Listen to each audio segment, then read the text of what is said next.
प्रभो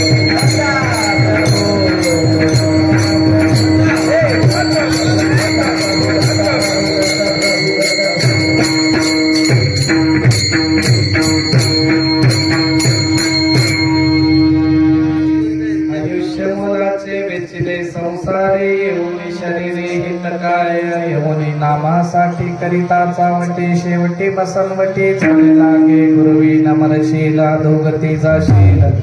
कशी दया येईल यमधर्मा येऊनी नामासाठी करिता चावटे शेवटी मसनवटी झाले लागे बाळगे अनाथाचा नाथ आनंद सद्गुरु म्हणे बाळगुरु बापूजी से येऊनी नामासाठी करिता चावटे शेवटी मसनवटी झाले लागे. महाराज म्हणजे नामासाठी आला, नामाचीच गोष्ट करा, व्यर्थ गोष्टींचं साधन निवडू नका. जीवनाचं कल्याण जीवनाचं हित साधायचं असेल